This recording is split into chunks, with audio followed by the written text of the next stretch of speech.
Then तो कल तक मैं यहाँ पे आपको पढ़ा चुका था क्रिटिकल वेलोसिटी क्या होती है, एंड देन उसके बाद टाइप ऑफ लिक्विड फ्लो भी बता दिया था मैंने, रॉड नंबर भी बता दिया था, एंड देन उसके बाद इक्वेशन ऑफ कंटिन्यूटी भी बता दिया था।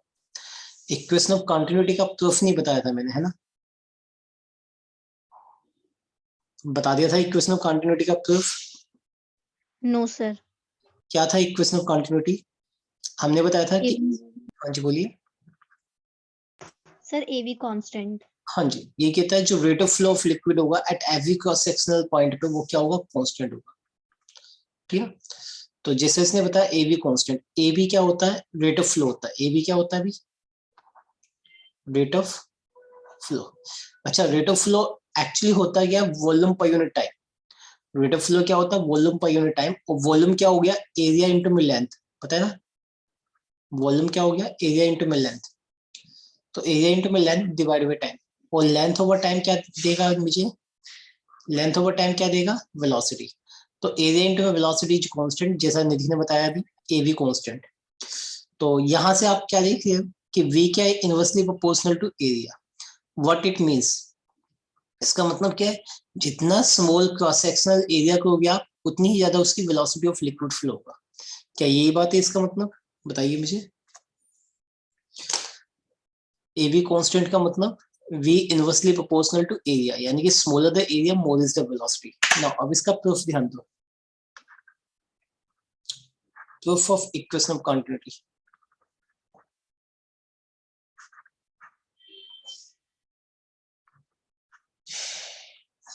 इसका प्रूफ ध्यान दो। इसका प्रूफ क्या है कि समझिए, आप सपोज करो कि किसी पाइप में से पानी जा रहा है। ये पाइप है तुम्हारे पास, और इसमें में यहाँ पे लिक्विड फ्लो कर रहा है।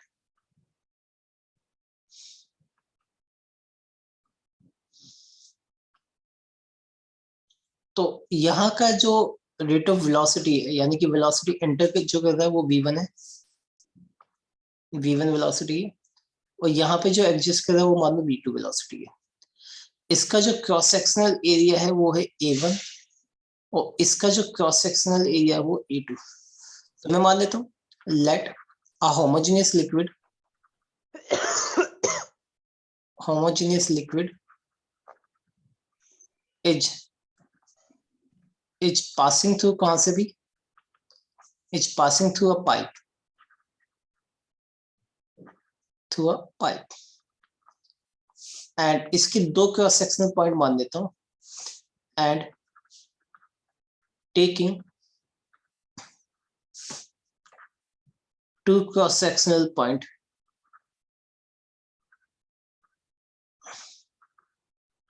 मैं इसके दो क्रॉस सेक्शनल पॉइंट मान लेता हूं, ठीक है? A B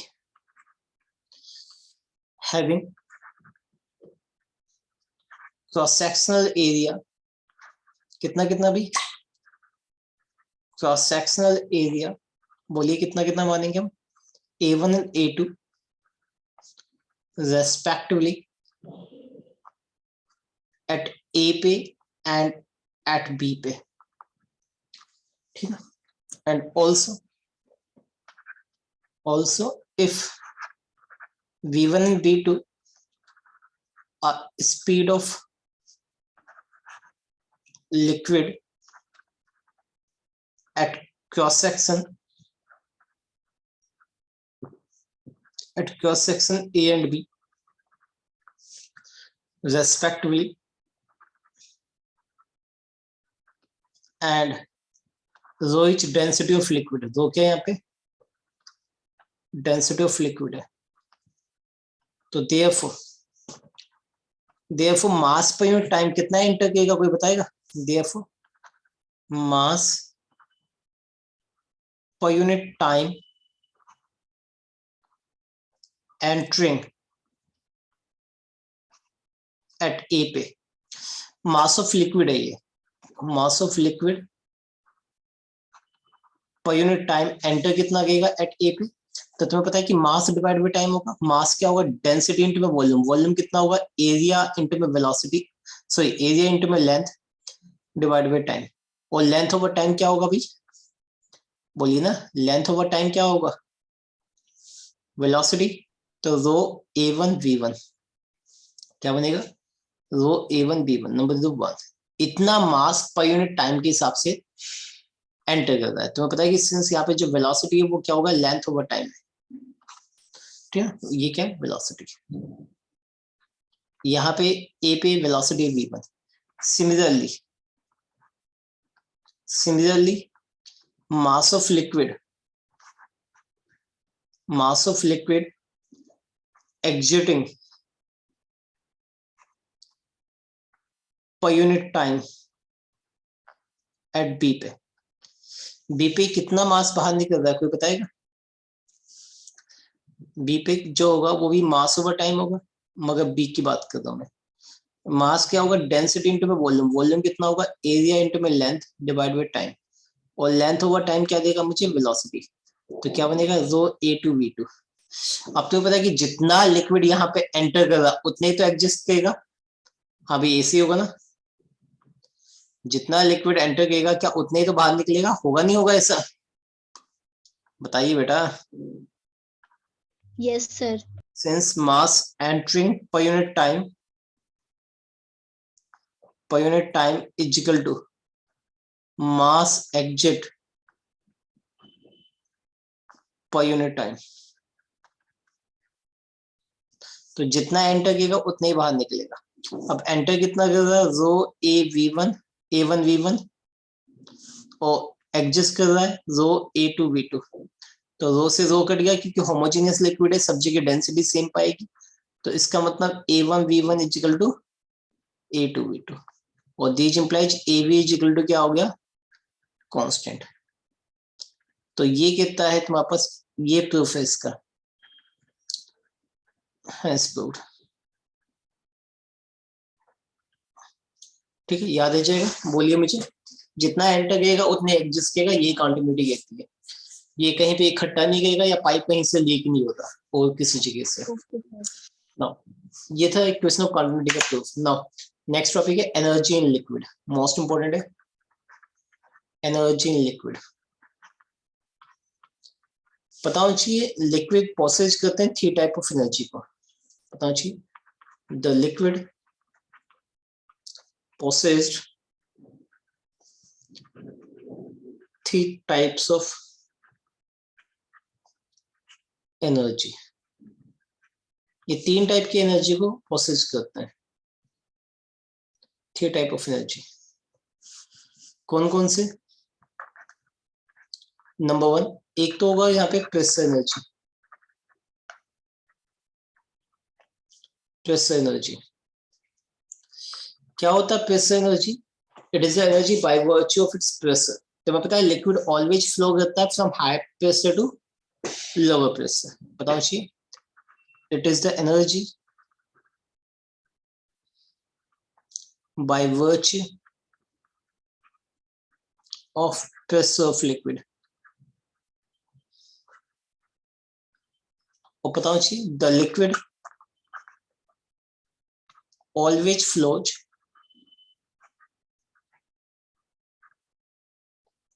from higher pressure to lower pressure, हमेशा हाई प्रेशर से लोअर प्रेशर की मूव करता है। तो देयरफॉर अगर मैं प्रेशर एनर्जी निकालूं, प्रेशर एनर्जी एक्चुअली कितना होता है, तुम्हें पता है फोर्स इंटू में डिस्प्लेसमेंट होता है, और फोर्स यहाँ पे कितना होगा भी, अगर मैं फोर्स निकालूं तो प्रेशर इंटू में एरिया इंटू में डिस्प्लेसमेंट, एरिया इंटू में डिस्प्लेसमेंट क्या होता है, वॉल्यूम। तो प्रेशर इंटू वॉल्यूम होगा, बताओ चाहिए कि एरिया इंटू में डिस्प्लेसमेंट क्या देगा तुम्हें, वॉल्यूम देगा। तो प्रेशर एनर्जी का फॉर्मूला क्या हो गया, प्रेशर इंटू में वॉल्यूम, याद आ जाएगा। प्रेशर एनर्जी का फॉर्मूला क्या हो गया, प्रेशर इंटू में वॉल्यूम। इसमें 2 पॉइंट आपको याद करना है हमेशा लिक्विड में। पहला, the pressure energy per unit मास निकालो कितना आएगा, the pressure energy per unit मास कितना होगा अभी pressure energy per unit mass, pressure energy divide by mass, तो प्रेशर डिवाइड बाय डेंसिटी होगा। तुम्हें पता है कि सिंस डेंसिटी क्या होता है, मास ओवर वॉल्यूम, आप इसे बोलोगे क्या, डेंसिटी ऑफ लिक्विड। याद रखिएगा प्रेशर एनर्जी पर यूनिट मास क्या होगा, प्रेशर डिवाइड बाय डेंसिटी होगा। दूसरा आपको याद करना है the pressure energy per unit volume कितना होगा, कोई बताएगा pressure energy per unit volume कितना होगा, पर यूनिट वॉल्यूम बोलिए भाई, क्या होगा, pressure energy divide by volume, इससे ही कटेगा तो प्रेशर आएगा। कोई डाउट यहां तक? Yes sir. तो V से V कट गया, तो ये आ गया तुम्हारा प्रेशर। तो आपको ये फॉर्मूले याद करने, याद रखना pressure energy per unit volume, actually ये क्या होता है, एनर्जी डेंसिटी। तो एनर्जी डेंसिटी डायमेंशनली प्रेशर की इक्वल होती है, याद रखना।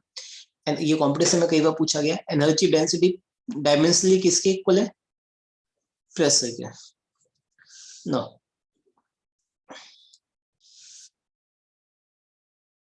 नो, सेकंड है तुम्हारे पास क्या होता है, kinetic energy.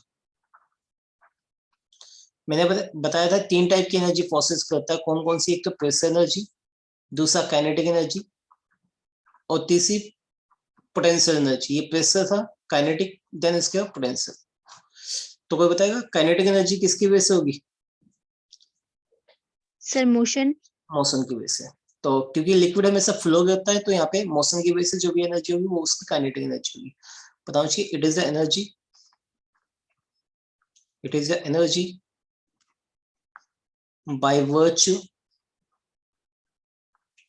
Of its motion, इसके मोशन की वजह से एनर्जी। एंड बताओ चाहिए, and the kinetic energy of liquid is given by, kinetic energy of liquid is given by, क्या फॉर्मूला होता है अभी काइनेटिक एनर्जी का, this is equal to half m v square.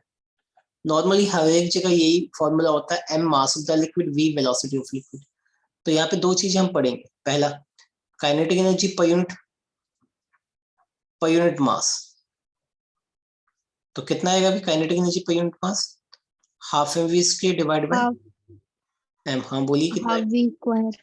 Half v square, ठीक है। No, similarly अगर मैं kinetic energy per unit volume निकालूं, तो कितना आएगा, half m v square divide by volume का स्क्वायर। अच्छा ये है कैपिटल वी वॉल्यूम वाला, ये है वेलोसिटी वाला, तो क्या कटेगा ये आपस में,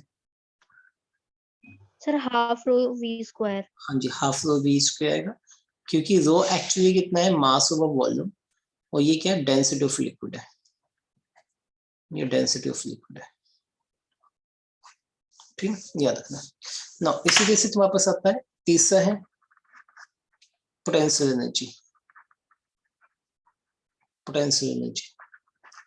एक्चुअली पोटेंशियल एनर्जी क्या होती है, it is the energy by virtue of its height above the earth surface. कौन सी एनर्जी होती है, मैंने बताया, it is the energy, it is the energy by virtue of its height above the earth surface, above the earth surface। That is, मैंने क्या बताया, जो पोटेंशियल एनर्जी है,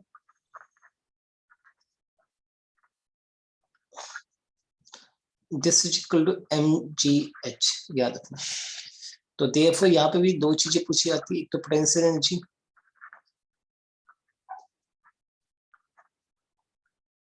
पर यूनिट मास, तो कितना आएगा बोलिए बेटा, कितना सर जी आएगा, एच। GH। ना दूसरा आएगा तुम्हारे पास, ये था potential energy per unit mass, दूसरा है potential energy per unit volume, potential energy per unit volume, rho g h. हाँ जी, mgh डिवाइड बाय वॉल्यूम लगाएंगे हम, तो ये कितना आएगा, रो जी एच। वे तुम्हें पता ही है, रो किसकी जगह पुट किया, मास ओवर वॉल्यूम की जगह, ये क्या है, density of liquid, density of liquid, ठीक है, इसे याद रखना। तो अभी तक हमने देखा है ये 3 टाइप की एनर्जी, ये तीनों एनर्जी मोस्ट इंपॉर्टेंट है ना। इसके बाद एक मोस्ट इंपॉर्टेंट टॉपिक बनता है 5 मार्क्स के लिए। कोई हिंट देगा कौन सा है वो टॉपिक 5 मार्क्स का? Bernoulli's theorem.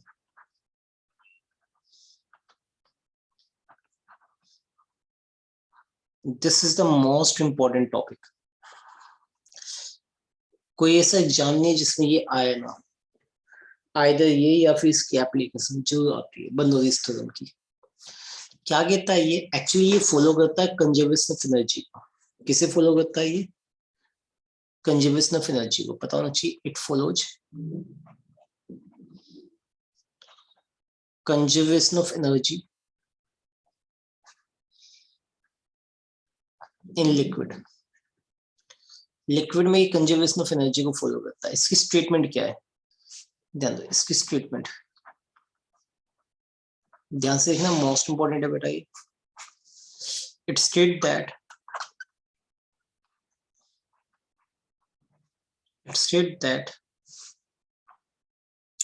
क्या भाई कोई बताएगा? It state that for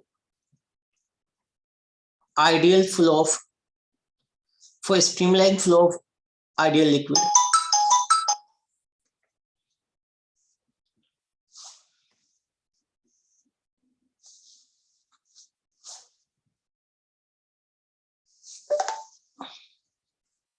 then it state that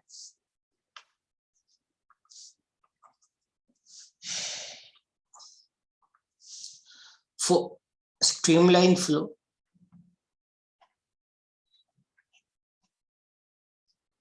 of ideal liquid, for streamline flow of ideal liquid। अच्छा, आइडियल लिक्विड कौन से होते हैं पता है किसी को? सर वो लिक्विड जो non viscous, incompressible, steady flow और इरोटेशनल फ्लो करते हो। बहुत बढ़िया। तो जो इनकम्प्रेसिबल लिक्विड होती है नॉर्मली उसी को कहते हैं आइडियल लिक्विड। तो मैंने बताया for streamline flow of ideal liquid the total energy क्या होते हैं भाई? That is sum of its kinetic energy, potential energy and pressure energy. तो मैंने बताया the total energy per unit volume at every cross-sectional point,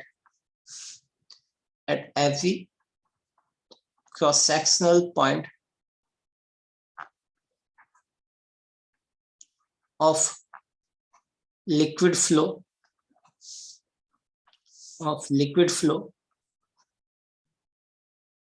is always conserved.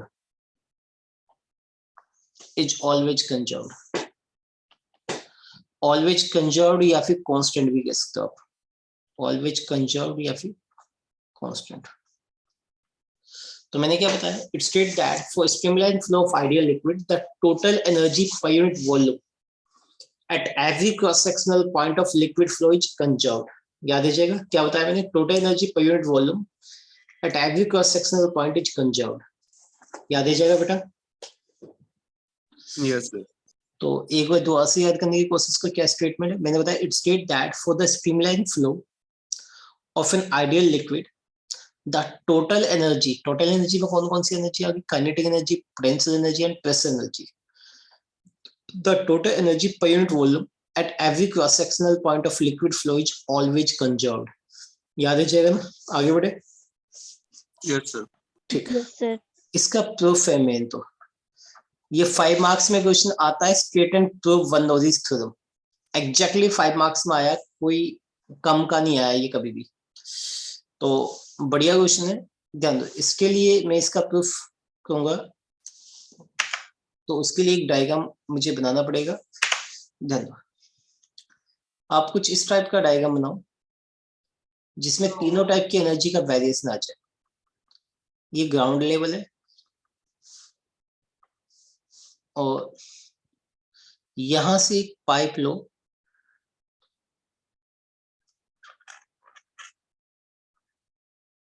यहां तक ही ज्यादा है इसमें में। तुम देखो तो मैंने क्रॉस सेक्शनल एरिया भी चेंज कर दिया है ना, किया है ना भाई। यहाँ पे क्रॉस सेक्शनल एरिया A1 है, यहाँ पे क्रॉस सेक्शनल एरिया A2 है। आपको दिखाई दे रहा है क्लियरली A1 बड़ा है A2 से, है ना भाई। सर अच्छा, क्रॉस सेक्शनल एरिया चेंज किया तो व्हाट इट मींस, क्या मैंने चेंज किया, क्या वेलोसिटी चेंज हो गई है। हाँ भाई, वेलोसिटी चेंज हो जाएगी ना, क्योंकि cross sectional AB is equal to constant होता है। हमने पढ़ा क्या है, AB is equal to constant, AB यानी कि rate of flow equation of continuity में। तो क्रॉस सेक्शनल एरिया चेंज कर दिया मतलब वेलोसिटी चेंज होगी, वेलोसिटी चेंज होती है काइनेटिक एनर्जी चेंज हो जाएगी। दूसरी बात देखो तो मैंने अलग अलग हाइट पे पुट किया है, ये मैंने H1 हाइट पुट की हुई है और ये मैंने H2 हाइट पुट की हुई है। हाइट चेंज होने से कौन सी एनर्जी चेंज होगी, पोटेंशियल। Potential energy. हाँ जी। और ये मैंने एक पोर्शन माना लिक्विड का, पाइप का A से B तक का। तो पता है कि लिक्विड यूं जा रहा है ऊपर की ओर, तो ऑब्वियसली यहाँ पे जो प्रेशर होगा P1, क्या वो P2 बड़ा होगा या P1 बड़ा होगा। P1 बड़ा होगा तो, हाँ तभी तो लिक्विड यूं जा रहा है। लिक्विड हमेशा फ्लो करेगा हायर प्रेशर से लोअर प्रेशर की ओर। तो ये तीनों टाइप की वेरिएशन मैंने यहाँ पे देख ली। कोई डाउट है यहाँ तक, बताएगा कोई। तो इसके प्रूफ में ध्यान दो, मैं मान लेता हूँ, let the streamline flow of ideal liquid, the streamline flow of ideal liquid of density मान लो कितनी, of density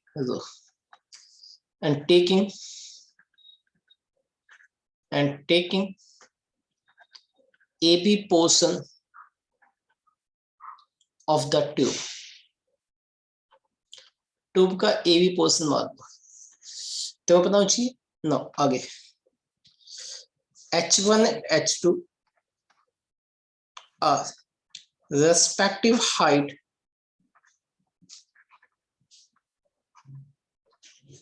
of cross section A and B respectively। और पता होना चाहिए एंड H1 बड़ा है H2 से, ठीक ना। दूसरा A1 and A2 are cross sectional area, क्या ये cross sectional area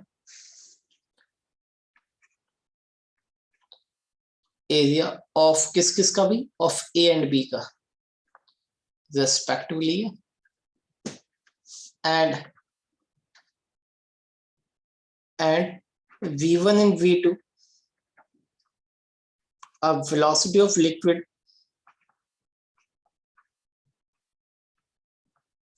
at A and B पे,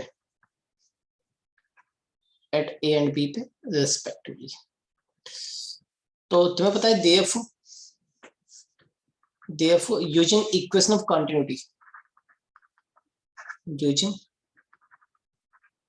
equation of continuity, अगर मैं continuity equation यूज करूं तो पास क्या बनेगा, A1 V1 equal to A2 B2 आएगा, है ना। तो यहां से आप देखोगे तो आपके पास क्या आएगा, V2 by V1 equal to V2 by V1 equal to A1 by A2 आएगा। और तुम्हें पता है कि सिंस हमने क्या माना है, A1 बड़ा माना है A2 से, तो A1 बड़ा है तो दिस इज मोर देन 1, तो इसका मतलब क्या हो गया, V2 बड़ा हो गया V1 से, है ना। क्या हो गया, V2 बड़ा हो गया V1 से। तो therefore in moving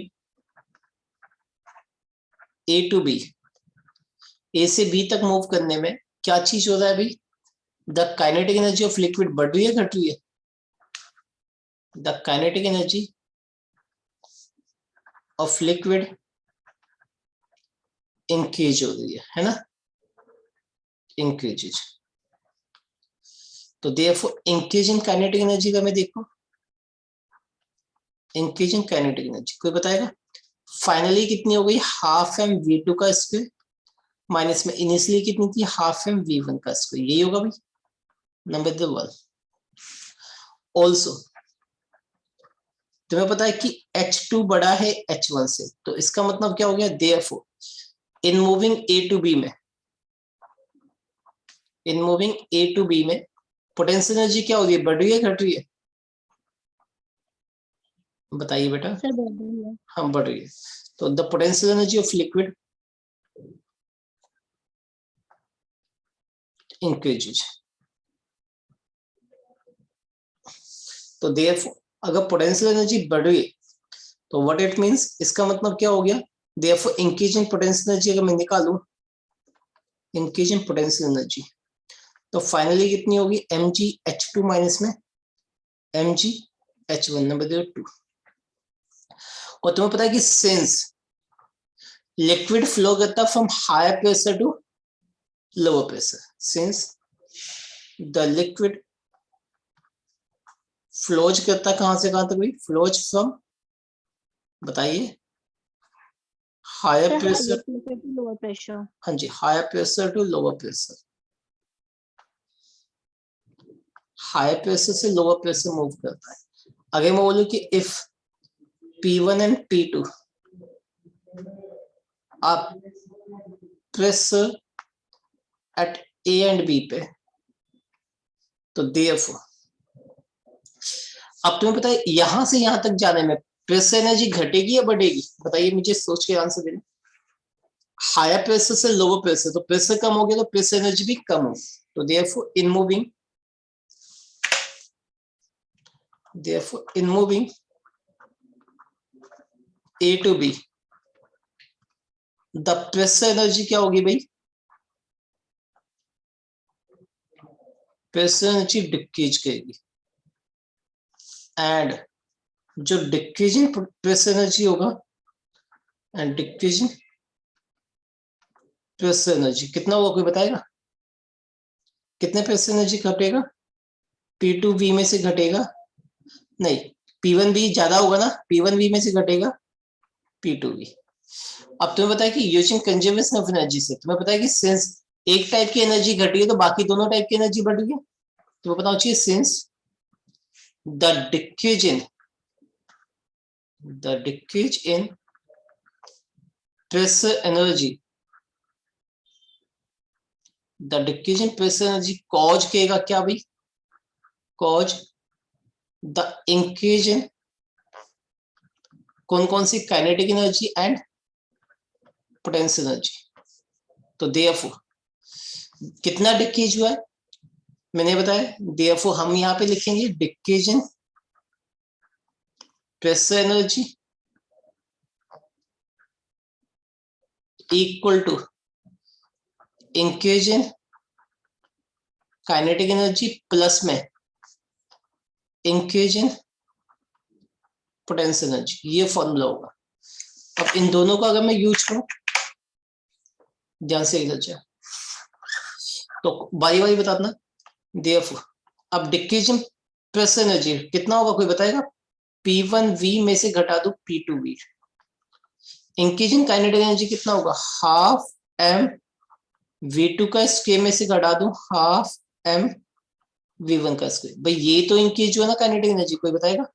और पोटेंशियल एनर्जी कितना बढ़ेगा, बताएगा कोई, यहाँ पे देखो ना लिखवाया मैंने, mgh2 में से घटेगा कितना, बोलिए, mgh1। तो अब सभी 1 1 एक तरफ कर दो, तो P1V प्लस में mgh1 प्लस में हाफ mv1 का स्क्वायर इज इक्वल टू, सभी 2 2 दूसरी तरफ कर दो, कितना आएगा, P2V प्लस में, बोलिए, mgh2 प्लस में हाफ mv2 का स्क्वायर, ये आएगा। अब क्योंकि मुझे यहाँ पे पीछे प्रूव किया, ये तो हो गया total energy, total energy conserve हो गया, जितनी ए पॉइंट पे एनर्जी है उतनी ही बी पॉइंट पे एनर्जी है ना। मुझे प्रूव करना था total energy per unit volume, तो डिवाइड बोथ साइड किससे भी, डिवाइड बोथ साइड बाय, कोई बताएगा किससे डिवाइड करना चाहिए,